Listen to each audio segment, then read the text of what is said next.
All right, now I'm positively certain that we're going to get into our passage. Let's look and see what we've done previously in the book of Acts. You will remember that Paul is visiting with 8 companions in Israel. His third missionary journey is over. He is come to worship at Pentecost, and during that period of holiday, crowds and pilgrimage, he is spotted by Ephesian Jews who accuse him of bringing a Gentile beyond what is called the Soreg. It's packed, it's crowded. The Soreg is the barrier between the court of the Gentiles in the temple and the court of women. It's you see the temple. The temple is constructed of a series of courts, and the outer court, that large one right there, on either side, goes around. It is for the purpose of everyone, Jews, Gentiles, everyone. As you get beyond the barricade and up those little baby steps, they're not baby, they just look small in comparison, and into the temple courts proper, you're in the court of women, and then you're in the court of Israel, and then the court of priests, and then you have the building itself, the temple itself. That is that structure that is up at the top of that rectangle. All right, well, Paul is accused, verse 28, these men cried out, men of Israel, come to our aid. Oh, help, help. This is the man who preaches to all men everywhere. So here's a big crowd, right? Come to our aid. Come to our aid not because they need help, they actually need assistance in lynching this Jew, right? This is the man who preaches to all men everywhere. Not some men somewhere, all men everywhere, absolutely, against our people, A, against the law, the Torah, B, and against this place. And the pièce de résistance, the worst offense of all, he's even brought Greeks, not one Greek, but multiple, they're accusing him of, into the temple and has defiled this holy place. So he's defiled the temple. All of this because they saw him walking with one of his Gentile companions in the city earlier that week. Well, again, this is the structure, court of the Gentiles, court of women. There's the balustrade, the Soreg. This is truly a piece of the Soreg, still stands in the Israel Museum today. You can see what's left, of course, temple in pieces after the Romans in 70 A.D. Those pieces that remain, we put them in museums. This is the plaque which says, no foreigner may enter within the barricade which surrounds the temple and enclosure. Anyone who's caught trespassing will bear personal responsibility for his ensuing death. So that's the accusation. And then, of course, word gets around pretty quickly. All the city, not some of the city, not most of the city, not a few of the city, but all of the city was provoked. And the people rushed together and taking hold of Paul, they dragged him out of the temple. They dragged him out of the temple area proper, the court of women, the court of Israel, and they brought him beyond the Soreg into the court of the Gentiles. And immediately, now that they've brought him into the larger area, the doors were shut. Verse 31, this is where we left off, and this is where we'll pick up. While they were still seeking to kill him, have a little murder by the masses during your worship period. Well, let's seeking to kill him. A report came up to the commander of the Roman cohort that all Jerusalem was in confusion. So again, crowd moments before had been engaged in worship and in prayer or study or the transaction of other sacred business, had now become instantly an incensed mob, religious passions aroused, and focusing their holy outrage, their pious indignation upon Paul, a brutal attack. Now, overlooking I'm going to show you this picture, overlooking the temple, and you can see how it's attached to the northwest corner of the Temple Mount, is what was called the Antonia Fortress, the Fortress Antonia. This is where a garrison of Roman soldiers was stationed, always watching to make sure that they were there to keep the peace in case some kind of event like what we see right now didn't get out of hand. So this was a strategic Roman fortress. Jewish people had a reputation of occasionally being hypersensitive to certain things. And so because of the Jewish hypersensitivity to violations and passions getting aroused, mobs forming, the Romans had to be hypervigilant. But the temple tumult that day did not go unnoticed by the eagle eye of Rome, and so the commander of the Roman cohort in the Antonia fortress, at once, he took along some soldiers and centurions and ran down to them. Now, again, this is an overview. This is another angle to show you. Again, it is literally attached at the northwest corner of the temple. It is immediately adjacent. They share a common wall.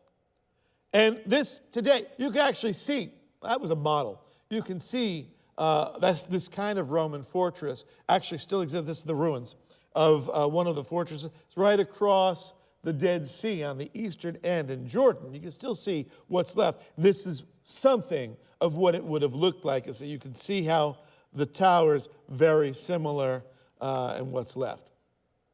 Now, I want you to notice, see the writing there, stairs leading down to the temple court. So the Roman garrison could very easily go through that opening, their steps down into the court. So right there from where they're watching, they can very easily descend the steps and go down into the temple courts. Now, what you can't, it's very hard to see here, but I zeroed in as best I could. This right here, you see that little doorway?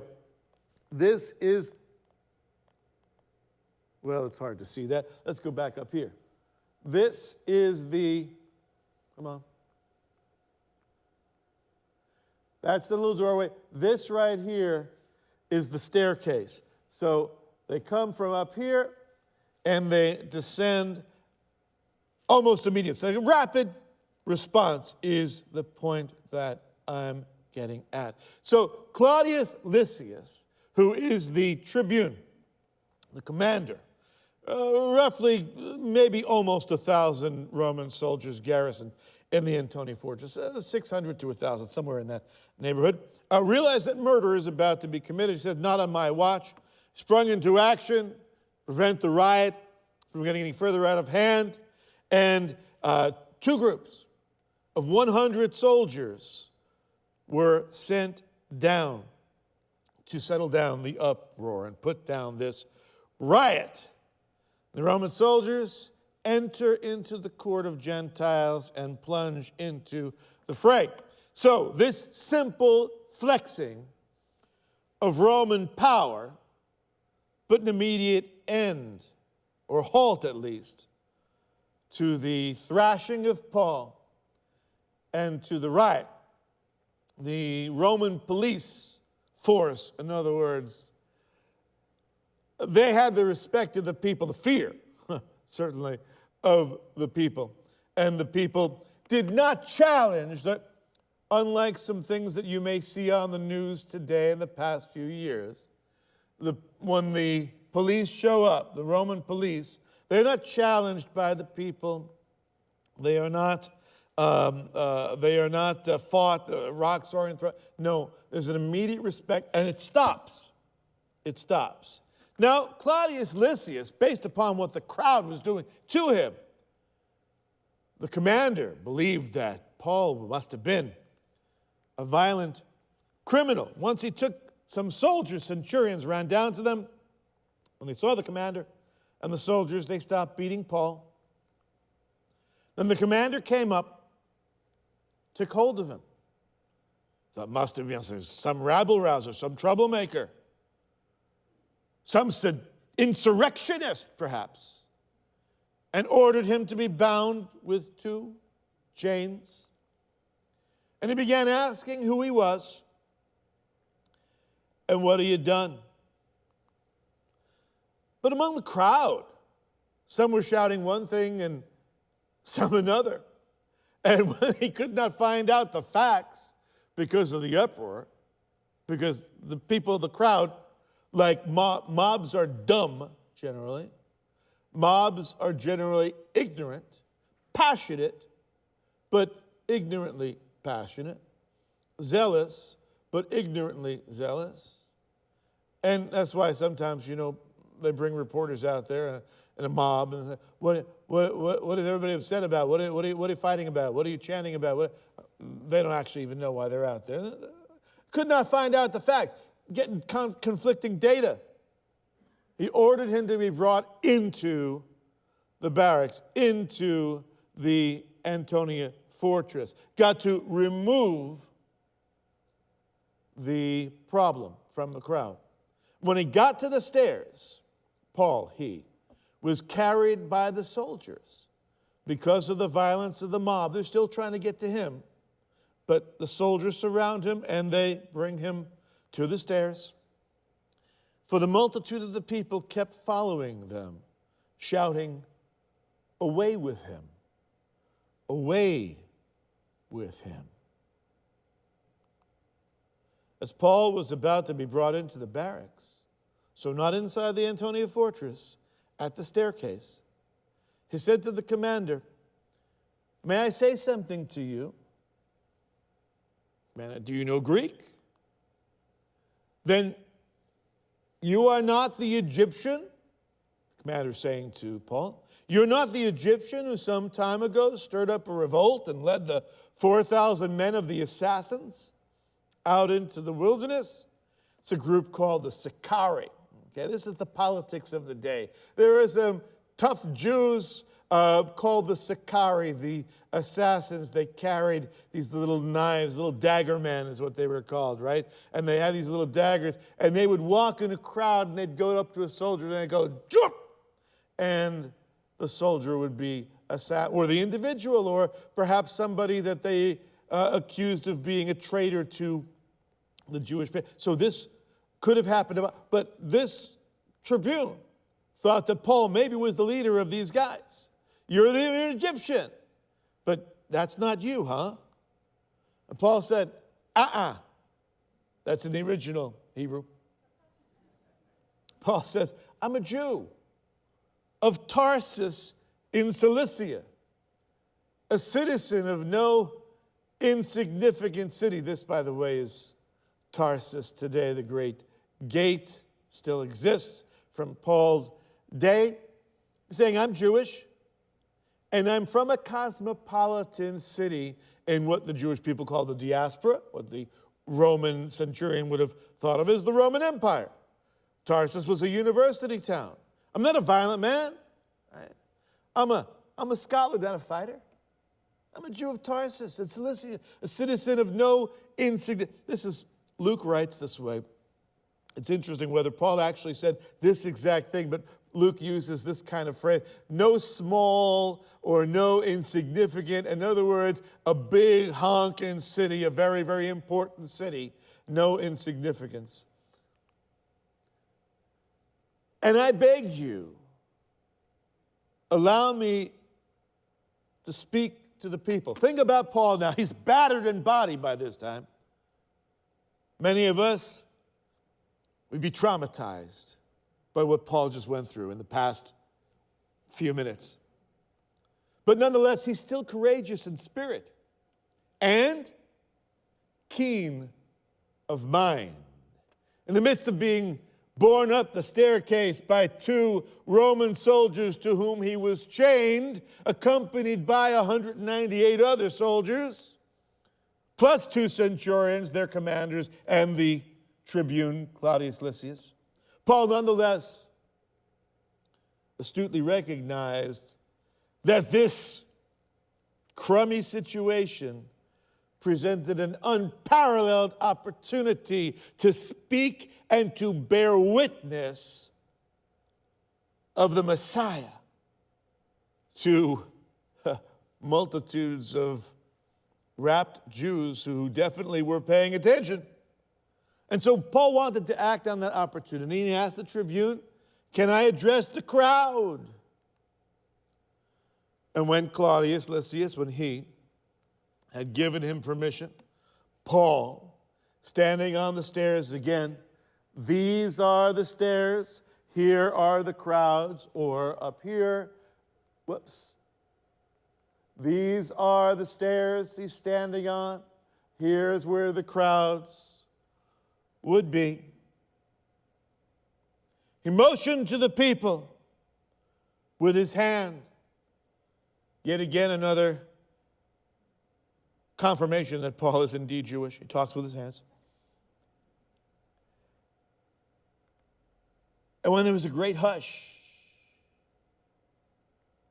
he spoke to them in the Hebrew dialect. And this is what he said. "Brethren and fathers, hear my defense, which I now offer to you." He has their attention. He's got to demonstrate that he's not an apostate Jew. He's not a traitor. His job right now, he's going to demonstrate he's an exceptionally obedient Jew. Lays out his biography, that he was born in Tarsus, raised in Jerusalem since his adolescence, reminds them that he was trained from childhood as a Pharisee, and his instruction in the Torah's minutiae by none other than the most revered rabbi of that day, Rabban Gamaliel. Let's see this. "Hear my defense, which I now offer to you." He doesn't say, "Your brethren, my brothers, my fathers." Respect. "Mishpucha, my people. I'm one of you." When they heard that he was addressing them in the Hebrew dialect, they became even more quiet. And he said, "I'm a Jew. I'm Jewish. Was born in Tarsus of Cilicia, Asia Minor." That's an important university town we've mentioned. "But brought up in this city. I was a yeshiva boy. The time I was an adolescent, I was trained as a Pharisee, educated under the great Rabban Gamaliel, the rabbi. There is no one, in other words, in the temple crowd that day whose passion for Torah or whose zeal for God could have rivaled Paul." That's his argument. Check my resume. Here are the bullet points. Let me remind you who Gamaliel is. We've seen him before. Gamaliel, that's a heavy card to play, right? Gamaliel was a member of the Pharisee, foremost rabbi of his generation, part of an elite group of Torah scholars, the teachers of the law. He was a student of the even more famous rabbi in the previous generation, Hillel. He led the school of Hillel in that day. There were two major schools. That was one of them. Of course, Rabbi Saul of Tarsus was a student. And he's the first of only 7 rabbis in Jewish history called our teacher. It's an honorific. Not just rabbi, but Rabban, our teacher. He used to teach on the southern steps of the temple. That's not him there teaching. But many of you have been with me to Israel or been to Israel. You have seen and you have sat on these or stood on these steps. These are the same steps that Gamaliel used to teach his courses and would have taught Paul, Saul of Tarsus, back in the day. So, in the present case, Paul says, "I say to you, this is Gamaliel saying. This is back in Acts 5. You remember when the apostles were drawn into the court of the Sanhedrin, the council, and they were about to be executed. Gamaliel says, hey, take a moment, take a breath. I say to you, stay away from these men, let them alone. If the plan or action is of men, it'll be overthrown. But if it's of God, you'll not be able to overthrow them, or else you may even be found to be fighting against God. That was Gamaliel's big claim to fame in the book of Acts. So we as readers, now that was chapter 5. Here we are some 18, 19 chapters later. We see the name again, and it means something to us as readers. It certainly would have held a lot of weight in that crowd that day in the temple. So, here's Paul again. I'm a Jew born of Tarsus of Cilicia, brought up in the city, educated under Gamaliel. We've covered that. Strictly, according to the law of our fathers, being zealous for God, just as you all are today. You're zealous for God? Me too. You study Torah? Me too. In fact, my resume can trump any of yours if we want to compare. So I'm worth listening to before you decide to murder me. And here's the story. I persecuted this way. That's what the early Jewish and now Gentile believers, but before that it was the Jewish believers. This is what Christians were called, the way. It's one of the titles, one of the terms for this movement. I persecuted this way to the death, binding and putting both men and women into prison. Now, that was back in 35. This is now 57. So do the math, 22 years later, there's still a ton of people who are here in Jerusalem who remember that wave of persecution. And they remember that I was the guy at the forefront of the persecution. I bound men and women. I threw them into prison, even to the point of death.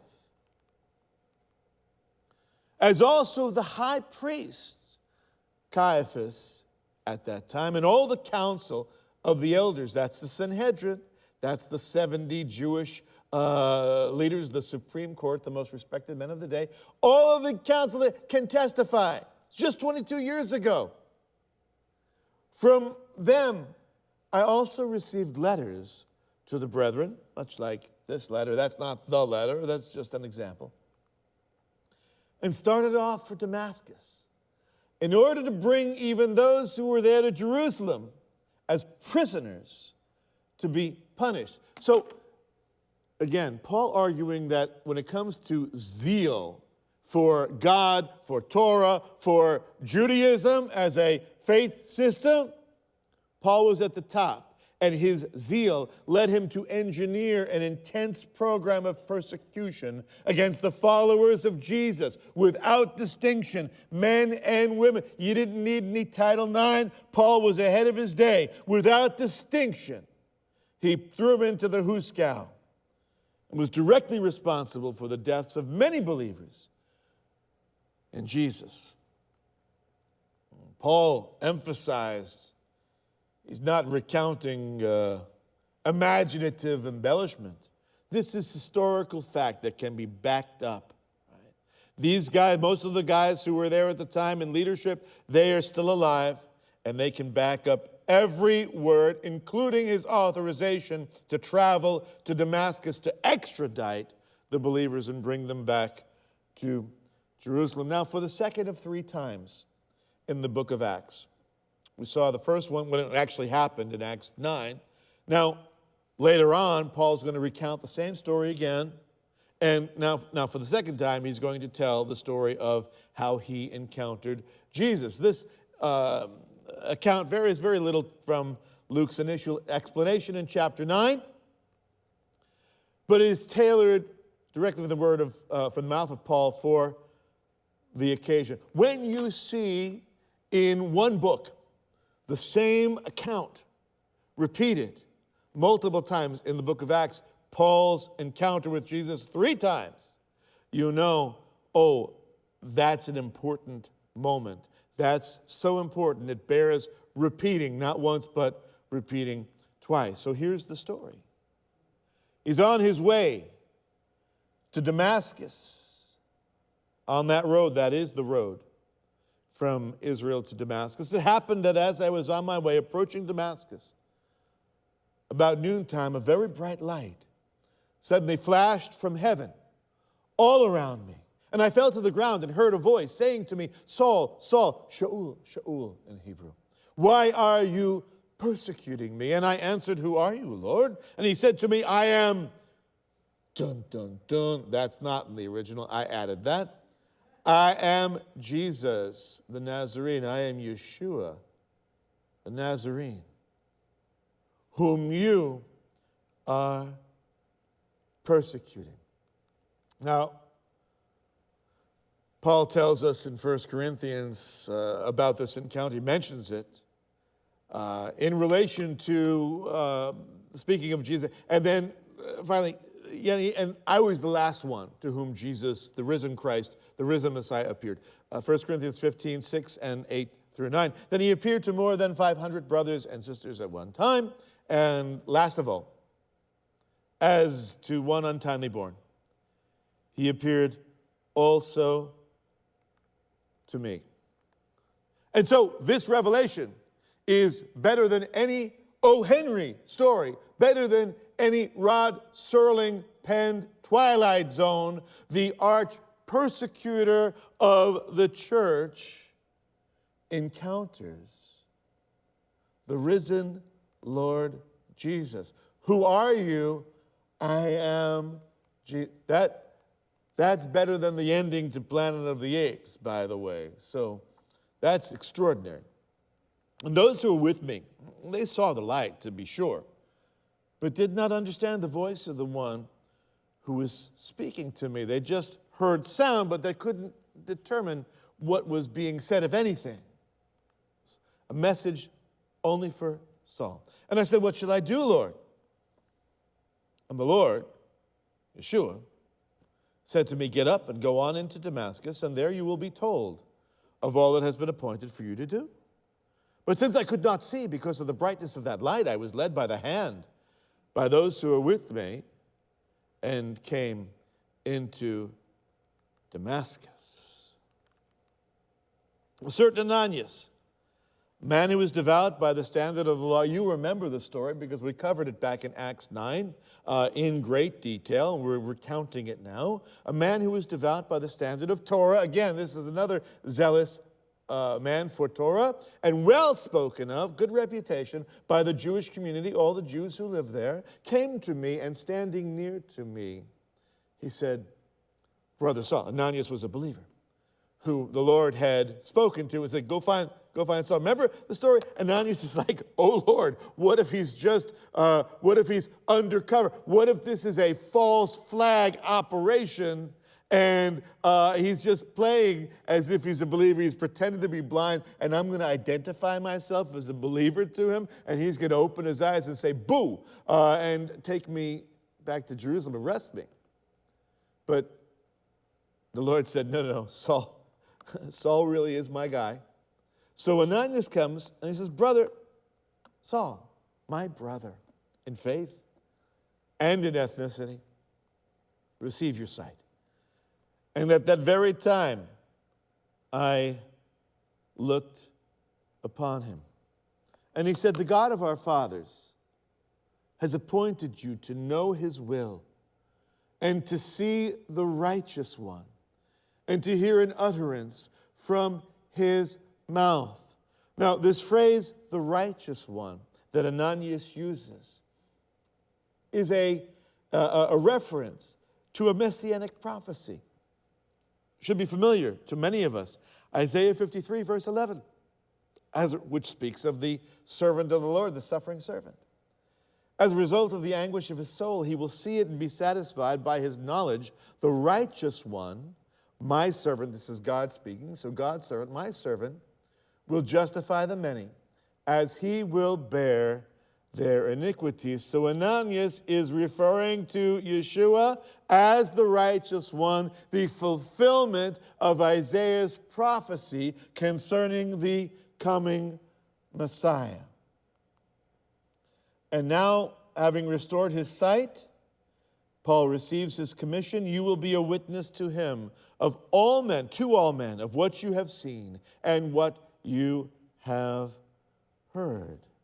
You'll remember the threefold commission that Saul received from God: to bear God's name before A, Gentiles, B, kings, C, sons of Israel. Thus far, sons of Israel and Gentiles are check, but kings, not so much. We haven't really seen that. Leaders, yes, but kings, not so much.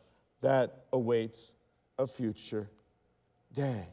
So Ananias says, now why do you delay? Get up, be baptized, wash away your sins, calling on his name. Now, that is an baptism. What is baptism? What is immersion? It is an outward expression of an inward truth. He already referred to Paul, Ananias already referred to Paul as his brother, referring to Yeshua as the righteous one, the fulfillment of prophecy. Paul is already a believer, right? So anybody who wants to read this and say, baptism washes away your sins, you get saved through baptism, nonsense. You can't use this verse for that. Paul, in context, is already a believer. This is an expression. This is an outward act to demonstrate that his sins are washed away, and as he called on his name. Now, what happened? When I returned to Jerusalem and was praying in the temple, that I fell into a trance. And I saw him, Yeshua, saying to me, "Make haste, get out of Jerusalem quickly." This is a later visit. Remember, Paul comes back later on, a couple of years later after what he recounted in Damascus. Comes back to Jerusalem, meets Peter, stays with Peter 2 weeks, and there's a plot against him, and they've got to get him out of town. Anyway, so this is Paul giving his little side of the story here. That I was in the temple, I fell into a trance, I saw Yeshua, and he said, "Make haste, get moving, bucko, and get out of Jerusalem quickly, because they will not accept your testimony about me." Jerusalem is not, in other words, going to be a safe location for Paul, as there were no shortage of aspiring assassins waiting for the opportunity to kill him. They get him out of Jerusalem, sent him to Tarsus. There he remains for several years until Barnabas comes and brings him to Antioch. Sometime after that, we have the first of the missionary journeys. I'm just reminding you of what we've already covered in the book of Acts. Now, Paul disagreed with the Lord in this vision and said, "Lord, they themselves understand that in one synagogue after another I used to imprison and beat those who believed in you. My former role as the arch persecutor of the church, a willing participant, for example, in the murder of Stephen, that is going to immunize me from molestation. Nobody's going to mess with me." And Yeshua knew better. When the blood of your witness Stephen was being shed, I also was standing by approving, watching out for the coats of those who were slaying him. And the Lord instructs Paul, that just as they had rejected Stephen, they'll reject you too. And as happened to Stephen, you'll remember you were there, he was stoned, so will happen to you unless you get out of Dodge, which is Gentile shorthand for Jerusalem. He says, "Go, for I will send you far away to the Gentiles." Now, here's the crowd's reaction. Back to our scene. Paul on the steps, The crowd gathered around there in that open area surrounded by the pillars. They listened to him up to this statement. What statement? Verse 21. They're hanging on his words. Like, okay, maybe we've judged too quickly. Maybe we jumped to conclusions. This guy is seriously a super Jew. But when Paul says, I will send you far away to the Gentiles, the inflammatory term Gentiles causes the crowd to lose its composure. It reminded them of Paul's apostasy in their mind of teaching Gentiles about God apart from Judaism. Because while Paul was faithful to his Jewish culture, heritage, and Torah, he did teach without question that Gentiles did not need to first become Jews before they are acceptable, before they can be saved and have a relationship and be reconciled to their God. That got them upset. And they raised their voices and said, away with such a fellow from the earth, for he should not be allowed to live. Wow. We're going to pick that story up right there. Does the crowd get their mitts on him again? Does he escape? Is he taken into the barrel? What happens to Paul at this point? Well, let's just remind you that there's still several chapters to go of the adventures of Paul here. So hold on to your seats. We'll see what happens in weeks to come. But I do want to have some closing thoughts based upon this passage that I think really speak to us in our day.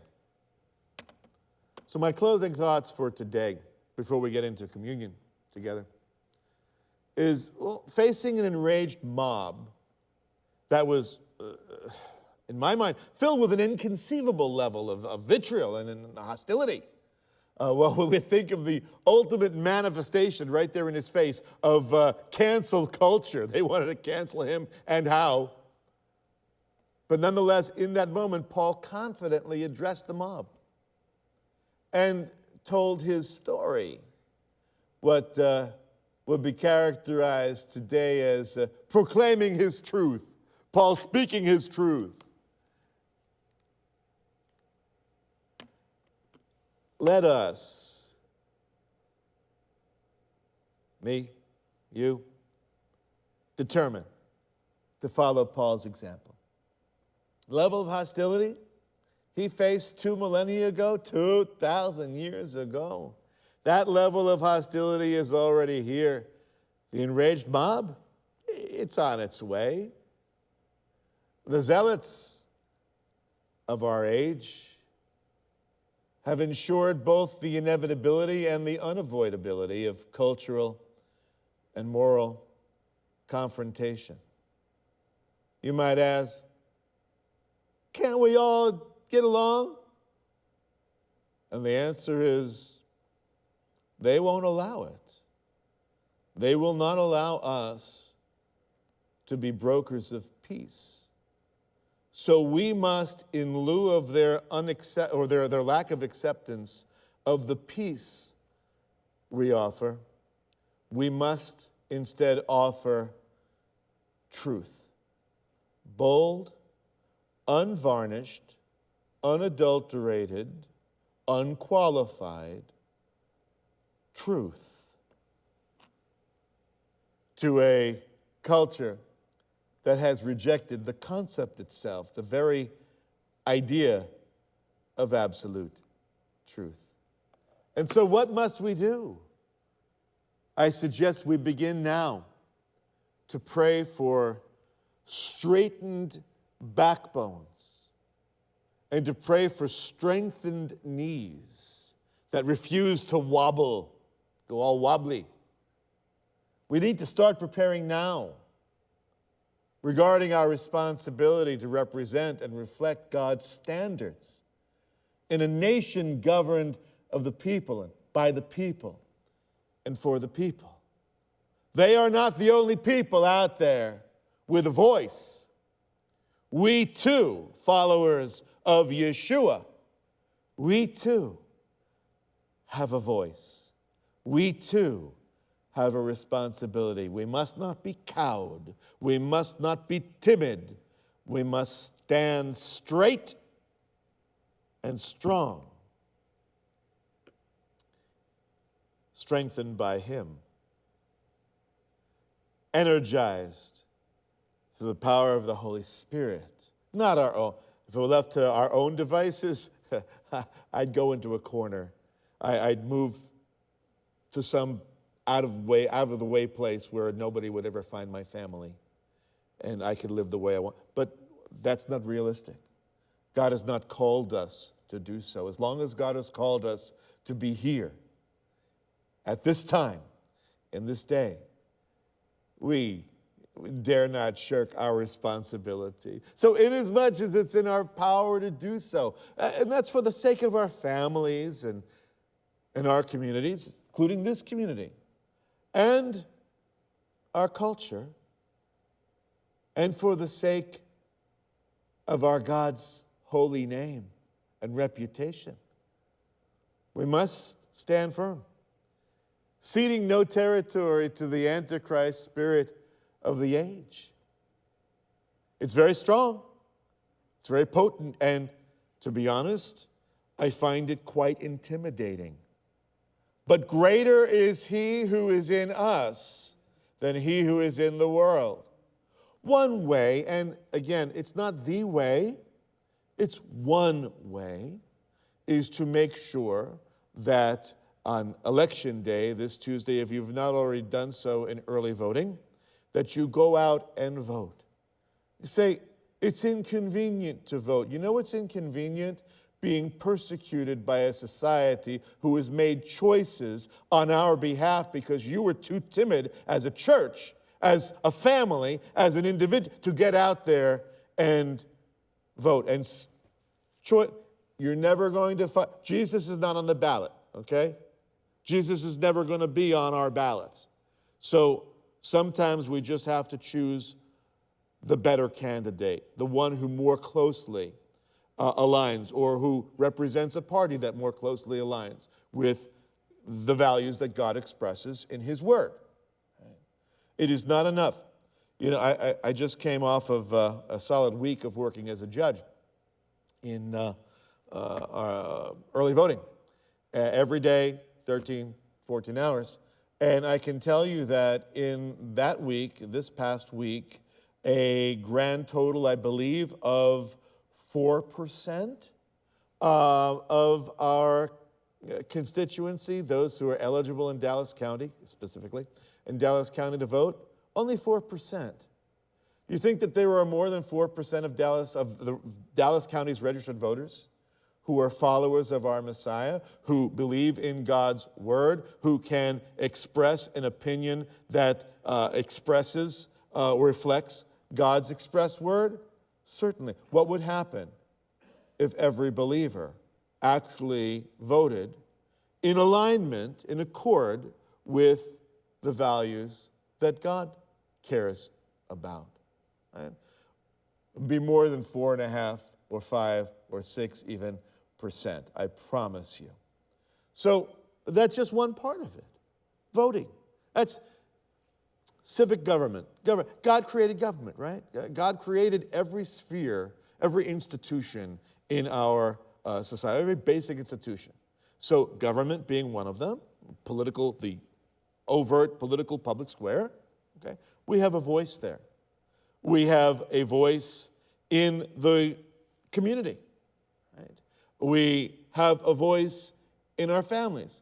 It doesn't really solve much if we vote the right way to reflect what closely aligns, and our family life and the personal lives that we live don't reflect those same values. So we have a variety of ways. The personal the professional, and the civic by which we can stand now for the values that God calls us to stand for.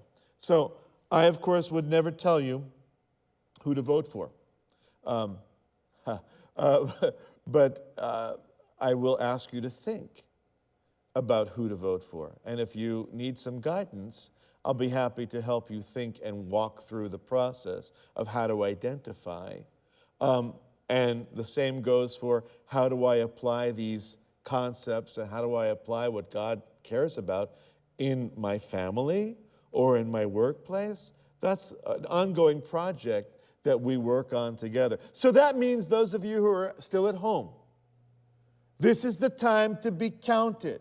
Stop watching the church service in your pajamas, eating the blueberry pancakes or whatever you're doing, okay? And join your community. They are coming for us.